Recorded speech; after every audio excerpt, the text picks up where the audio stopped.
You are looking at a world that feels solid, stable, and unquestionably real. But what if almost everything your senses report to you is a useful lie? What if the colors, the objects, the space, the people, even the sense that you are moving through a fixed external world, are not showing you reality itself, but only a survival interface, a simplified display hiding something far stranger underneath? Because if that possibility is true, then the life you think you understand may only be the visible surface of a much deeper, unseen structure. Welcome to The Conscious Creator, where we explore reality from a consciousness-first perspective and examine the assumptions shaping our world. In this video, we're exploring the ideas of cognitive scientist Donald Hoffman, best known for his book, The Case Against Reality.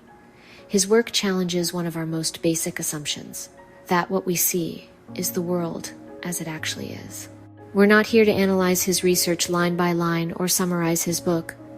We're using his work as a doorway, a way to explore something that sits right at the center of conscious creation. Because what Hoffman points to isn't just a scientific argument. It's a shift in how we understand perception, experience, and the role consciousness plays in shaping what feels real to us. At the core of his work is a simple but unsettling suggestion. The world we experience may not be reality itself. It may be a kind of interface, a version of reality designed for functioning, not truth. That matters because most of us are trying to change what we see.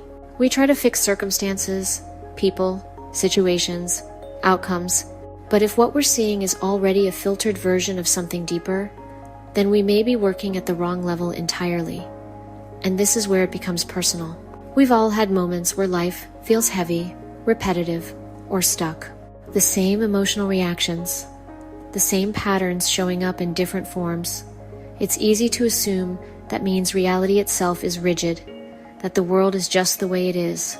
But what if the rigidity isn't out there? What if it's in the way we're perceiving? Hoffman's work suggests that perception is not passive. We're not simply receiving the world, we're interpreting it, simplifying it, turning something vast and complex into something manageable. That means two people can move through the same day and experience entirely different realities. The day didn't change, the internal interface did. We've all felt this in subtle ways. When we're in a good internal state, things seem to flow. Conversations land differently. Opportunities feel easier to spot. Life feels more responsive.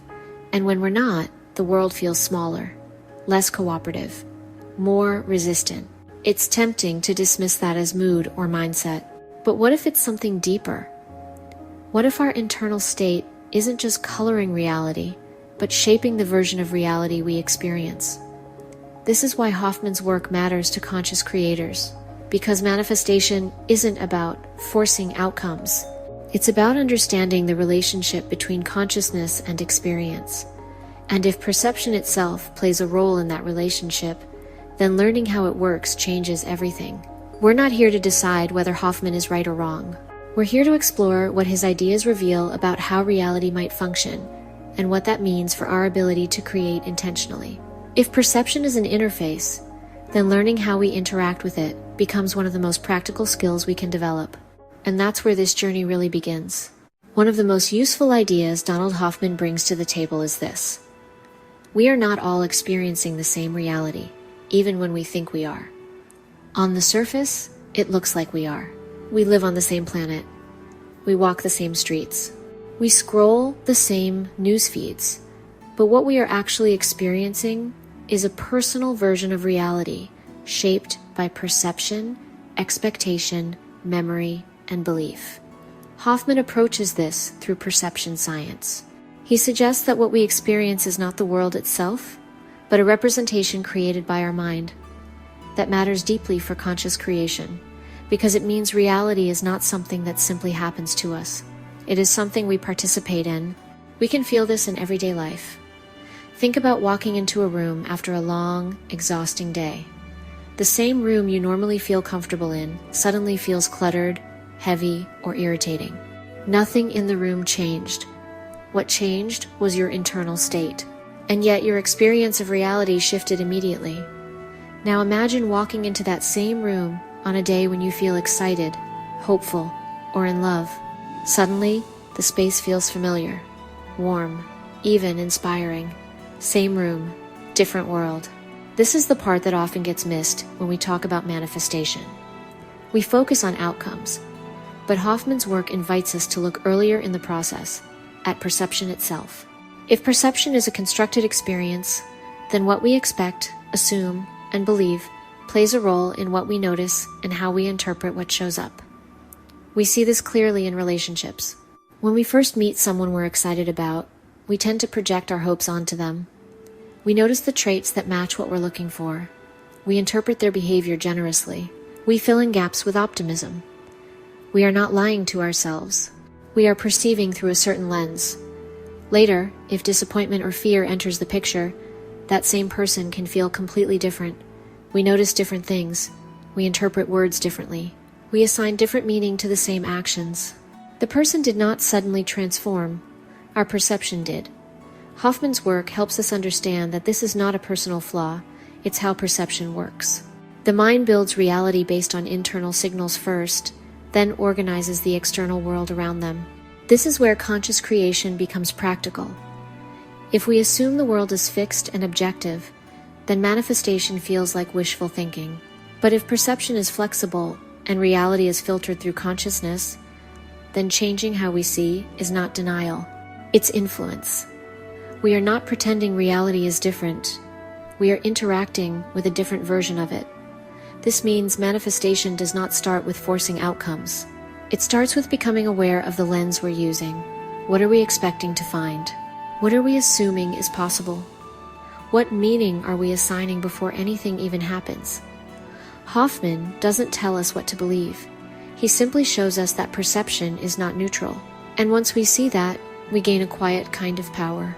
Not the power to control everything, but the power to participate consciously. And that is where real change begins. One of the biggest questions that naturally comes up when we start exploring these ideas is this: if reality is only an interface, why does it feel so real? Why does it feel solid, stable, and unchangeable most of the time? This is where Donald Hoffman's work becomes especially useful for conscious creation. Because he doesn't suggest that reality is fake or imaginary. He suggests that it's functional. The interface feels solid because it has to. If the world felt fluid all the time, we wouldn't survive. We wouldn't know how to cross a street, hold a cup, or recognize danger. Stability is part of how the interface keeps us alive. So the goal isn't to reject reality. The goal is to understand how it works. When we treat the world as fixed and absolute, we give it authority over us. But when we understand that what we experience is a consistent representation shaped by perception and expectation, we regain flexibility. And flexibility is where creation begins. Think about how quickly reality can shift without anything physical changing. A job feels suffocating until we decide to leave, then suddenly it feels temporary. A relationship feels permanent until something clicks and we see it differently.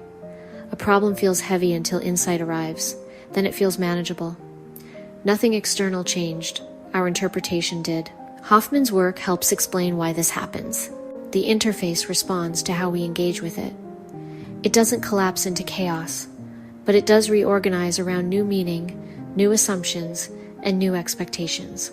This is why conscious creation isn't about denying the world we see. It's about loosening our grip on the idea that it's the only version possible. Once we understand that reality feels solid because it's designed to function that way, we stop fighting it and start working with it. We begin to ask better questions. What assumptions are we bringing into this situation? What meaning are we assigning without realizing it?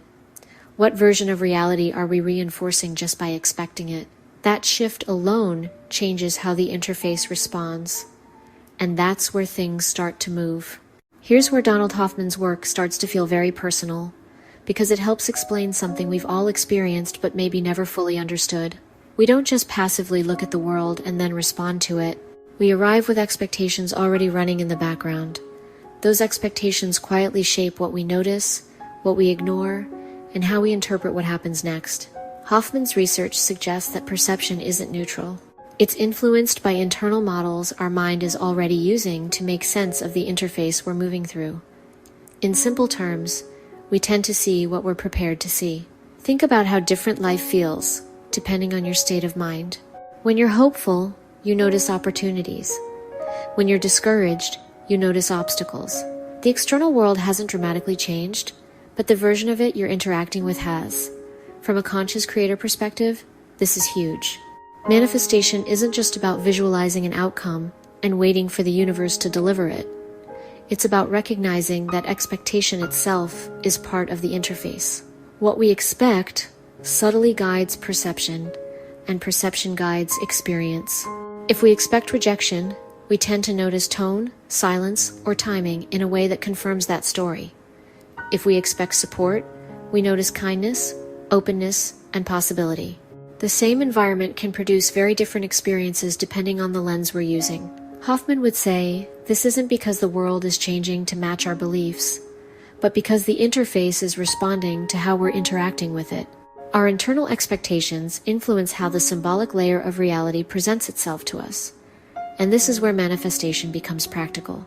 When we talk about changing beliefs, we're not talking about forcing ourselves to think positively. We're talking about gently adjusting the expectations we bring into each situation. Those expectations influence what we perceive as available, possible, or likely. We've all seen this play out in relationships.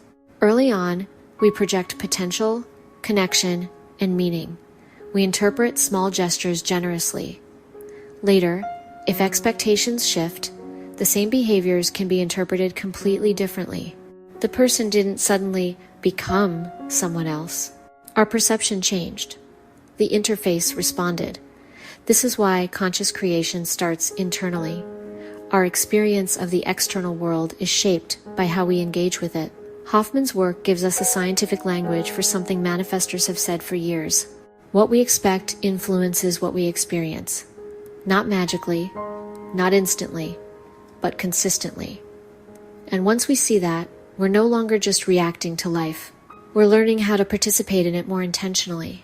One of the reasons Donald Hoffman's ideas feel unsettling is because they challenge something we almost never question.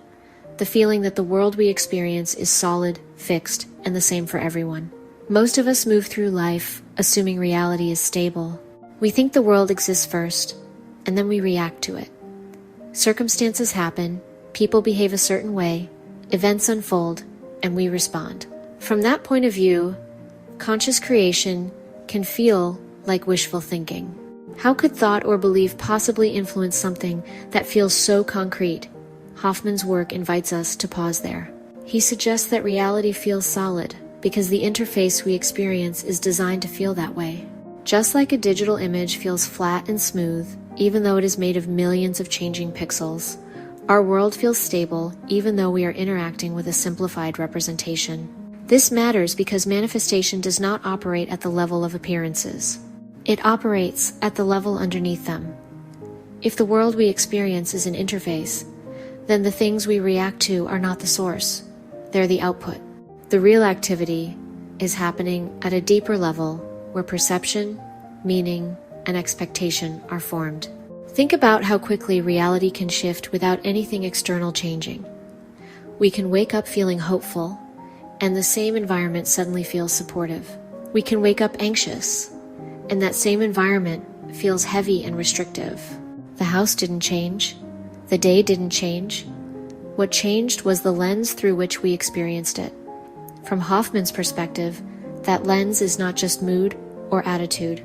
It is part of how consciousness interacts with the interface itself. This reframes manifestation in a powerful way. Instead of trying to force circumstances to change, we begin to understand that circumstances are downstream. They reflect how we are currently engaging with the interface. When our internal state shifts, the interface reorganizes what it presents to us. This is why effort alone often fails. We can work harder, plan better, and push more, yet still feel stuck. We are trying to rearrange icons on the screen without realizing that the operating system underneath is what determines how those icons behave. Hoffman's work supports the idea that changing the operating system means changing how we perceive, interpret, and relate to experience. not ignoring reality, but engaging it differently. This is also why small internal shifts can lead to surprisingly large external changes. When perception changes, attention changes. When attention changes, behavior changes. When behavior changes, outcomes follow. Nothing mystical needs to be added. No magical thinking is required. It is simply how a responsive interface works. Understanding this helps us stop arguing with reality as it appears and start working with the level where reality is actually formed. And that sets the stage for something important.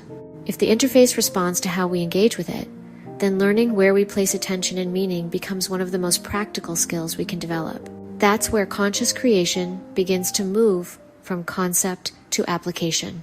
Here's where everything we've been exploring starts to feel very personal and very useful. Donald Hoffman's work points to something subtle but powerful.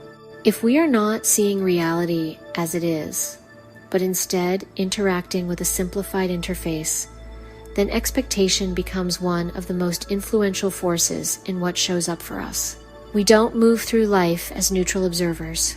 We move through it carrying assumptions, emotional states, memories, and beliefs. Those internal states quietly guide what we notice and what we overlook. We've all experienced this in simple ways. Think about a day when we wake up already feeling off, maybe tired, stressed, or discouraged. The world doesn't suddenly become worse, but it feels worse. Traffic feels heavier, conversations feel sharper, small inconveniences feel personal. Now compare that to a day when we wake up feeling calm or excited. The same traffic exists, the same people exist, yet the experience is completely different. What changed was not the world. What changed was the internal filter. From Hoffman's perspective, this makes sense.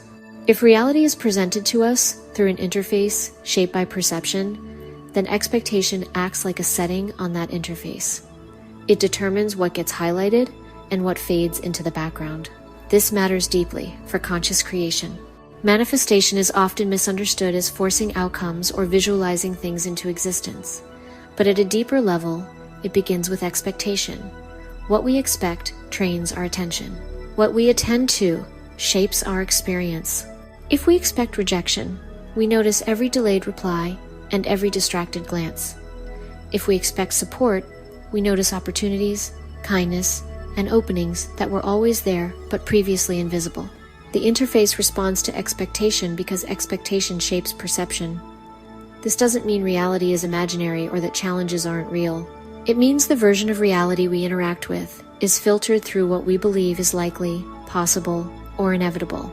Hoffman suggests that perception evolved to be useful, not accurate. From a conscious creator perspective, usefulness includes emotional safety and narrative consistency. The mind prefers a reality that confirms its expectations over one that challenges them. That's why changing beliefs can feel uncomfortable at first. When expectations shift, the interface has to reorganize. Things may feel unfamiliar, unstable, or uncertain before they feel better. But this is also where real change happens. When we begin expecting different outcomes, we don't just feel more hopeful. We start noticing different information. We make different choices. We respond differently. The world appears to respond differently. This is one of the most practical takeaways from Hoffman's work. We don't need to see all of reality to change our experience. We only need to adjust the expectations shaping what we see. When we expect growth, we notice lessons instead of setbacks. When we expect alignment, we notice signs instead of obstacles. When we expect possibility, we stop filtering it out. Expectation is not wishful thinking. It is a perceptual filter. And once we understand that, conscious creation stops being about effort and starts being about awareness. We don't chase a new reality. We allow ourselves to see it. At this point, the ideas we've been exploring stop being abstract and start becoming practical. Because if Donald Hoffman is right, and reality is not something we simply observe, but something we interact with through perception, then manifestation is not about forcing outcomes. It's about changing how we relate to what we're already experiencing. So let's talk about what this actually looks like in real life. One of the most important shifts is realizing that we are never reacting to reality itself. We're reacting to our interpretation of it. The moment we see that, we gain space. Space between what happens and how we respond. And that space is where creation happens. Think about how often we assume a situation means something specific. A delayed text must mean disinterest. A mistake must mean failure. A quiet room must mean tension. But none of those meanings are inherent. They are assignments. And once we recognize that meaning is something we bring to the moment, not something the moment brings to us, we start to loosen the grip of automatic reactions. From a conscious creation perspective, this matters because manifestation follows interpretation. What we assume something means determines how we feel, how we act, and what we expect next. Those expectations quietly shape what we notice and how we move forward. So a practical first step is simply noticing when we're assigning meaning without realizing it. Instead of asking, "Why did this happen to me?" we can begin asking, "What story am I telling myself about this?" That question alone changes the relationship we have with our experience. It turns us from reactors into participants. Another way to work with this is through attention. Hoffman's ideas remind us that perception is selective. We never see everything. We see what we're tuned to see. And what we're tuned to see is heavily influenced by what we expect. If we expect struggle, we notice obstacles. If we expect support, we notice openings. This doesn't mean pretending everything is positive. It means recognizing that our focus is creative. Wherever attention goes, reality seems to organize itself around that focus. So a simple practice is becoming more intentional with where we place attention. Noticing what we repeatedly dwell on and what we repeatedly talk about and anticipate. Those patterns are shaping the interface we experience. Another practical shift is how we relate to uncertainty. If reality is not fixed and fully revealed, then uncertainty is not a threat. It's a creative space. It's where new outcomes can emerge. Instead of needing to know exactly how something will unfold, we can become comfortable holding an intention without locking it into a specific form. That flexibility allows reality to respond in ways we might not have predicted, but that still align with what we want to experience. And finally, perhaps the most important application is this. We stop trying to control the world and start working with perception. We soften the need to be right. We loosen rigid interpretations. And we stay curious instead of defensive. Because when perception shifts, experience shifts. Not all at once, not magically, but subtly, consistently, and often in ways that feel surprisingly natural. This is conscious creation in practice. Not forcing, not fixing, but participating with awareness. And when we approach reality this way, we don't just try to create a better future. We start experiencing the present differently. As we bring this journey to a close, it's worth taking a moment to step back and notice what we've really been exploring together. Donald Hoffman's work isn't asking us to memorize scientific theories or debate philosophy. It's inviting us to question something far more personal. The idea that the world we experience might not be reality itself, but a kind of interface shaped by perception, survival, and consciousness. And if that's even partially true, then it changes how we relate to our lives. It means we don't have to fight reality as much as we think we do. We don't have to wait for the external world to change before we feel different inside. It means there may be far more flexibility in our experience than we were ever taught to believe. Throughout this video, we've explored these ideas through the lens of conscious creation. What happens when we realize that perception is active, that meaning is assigned, that attention shapes what comes forward into our experience? Hoffman offers one scientific doorway into this conversation. Other thinkers approach it through philosophy, psychology, or spirituality. But they all seem to circle the same insight from different angles. Reality responds to how we meet it. If this perspective resonated with you, I encourage you to explore Hoffman's work directly, so you can experience his ideas in his own words and draw your own conclusions. As always, the goal isn't agreement, it's awareness. If you found this video helpful, please consider liking it and subscribing to the channel. And if you'd like to go deeper, you might enjoy our other videos on conscious creating and how hidden assumptions quietly shape our lives. We'll continue exploring these ideas together, not as rules to follow, but as perspectives to test, reflect on, and apply in our own way, because you are not here to react to reality. You are here to create it.